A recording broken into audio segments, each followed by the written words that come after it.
President Trump is asking $300 billion to be reappropriated from the CARES Act to the new stimulus package. The unemployment benefit checks are now being sent out by different states, as well as the search for mortgage forbearance is declining. This is Sam Kwok from the Kwok Brothers. Here's your next stimulus news, September 7th, 2020. Welcome back to your next stimulus check news. Now, first thing we need to hit right off the head is that President Trump is asking Congress for $300 billion of reappropriated funding dedicated to the next stimulus bill. So what does this mean? Well, from the last CARES Act, about $400 billion was allocated to losses for business lending program. Now, President Trump is saying, hey, that money's not being used. Let's go and use it for the next stimulus check package so that we can spend less money, but still getting the money out to the people as much as possible. As you know, and we've been covering this for the last few weeks, President Trump is in favor of the $1,200 direct payment, just like what we've seen in the CARES Act. And just as a reminder for folks that are watching, might not sure what's going on with the qualification, the $1,200 checks will be going out to individuals making less than $75,000 or less if you're filing single. If you are married, if you're filing as a couple, or if you have a spouse or a partner, and you will get paid the $2,400 check if you and your spouse are making less than $149,000 or to be about $150,000 to be exact. So that is the qualification for the $1,200 check, and President Trump is asking Congress to say, let's get it done, let's use the money, and let's pass it so that we can get the American people the direct payment of $1,200 check. With that being said, the resolution is being reached because a threat of government shutdown might be imminent. Now, for those that don't know, October 1st is the start of the fiscal calendar, which means that government spending budget is usually set and passed by September 30th. If not, then the government will have to shut down because there's no budget to run the government in. So October 1st actually marks the first day of the year as far as the fiscal calendar and when government can start spending money. So right now, it appears that the White House and Nancy Pelosi and the rest of the Congress is reaching an agreement as to how the government is going to spend the money from October 1st, 2020 till September 30, 2021. Now, what's really interesting is that the government can come so quickly to agreement when it comes to paying themselves and paying the government employees, but they can't seem to find an agreement when it comes to the stimulus package, which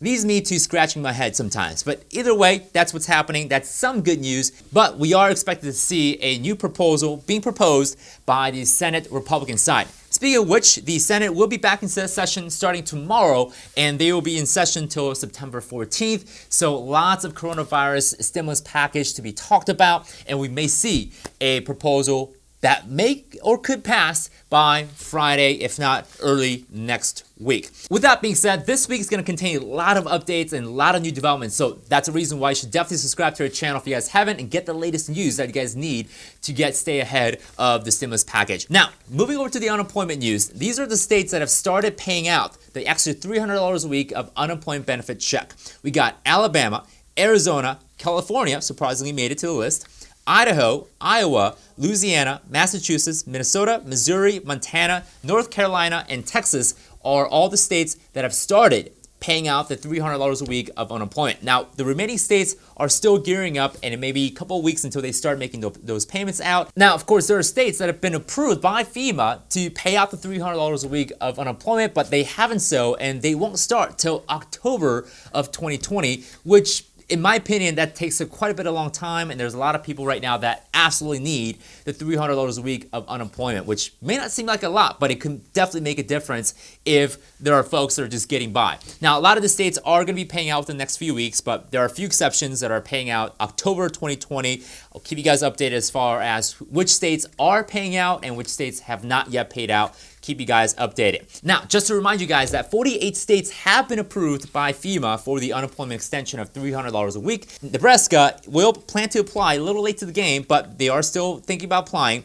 And South Dakota, of course, outright declined because their governor said, we won't need it, thank you very much, and we'll pass on. So that is the unemployment check news. If you are part of the states that have started paying out, but if you haven't gotten already, it's time for you to contact your unemployment office and make sure that you are qualified and you are eligible for that as well. Now, the next news I have for you guys is that the search for the mortgage forbearance term has declined, which means that less people are looking for mortgage forbearance, which may be an indication that less people are needing mortgage forbearance and that the economy might be back into somewhat of a normal. But that also could mean that people are refinancing, purchasing new homes, and that may lead to less mortgage forbearance numbers and statistics in the first place. So the search for mortgage forbearance is declining, could be a good news. Not a strong correlation as far as the real number of mortgage forbearances that are being applied. We'll keep you guys updated as far as what that number is, but that's some good news that's happening right now, which means that less people are looking to get a mortgage forbearance. So all that to say, again, this week is going to contain a lot of action, a lot of updates, a lot of information coming down the pipelines in our channel. We dedicate ourselves to simplifying it and making it easy so that you can understand the stimulus check news update. And if you guys are busy like me and don't have the time to read all the news, this is the channel to do it. We'll give you guys all the updates and a highlight so that you guys don't have to go through all the details and you'll get all the important updates right here and then. So with that being said, definitely subscribe and smash the like button to help us out and support our channel. We'll give you guys more updates, and tomorrow night we'll provide you guys some housing market update. What is happening to the interest rates and what's happening to the Federal Reserve now that Federal Reserve is holding the highest number of private equity and capital in history. So we'll definitely take a look at that. We'll provide you guys with the housing update. Definitely come back, and I'll see you guys in the next stimulus check update.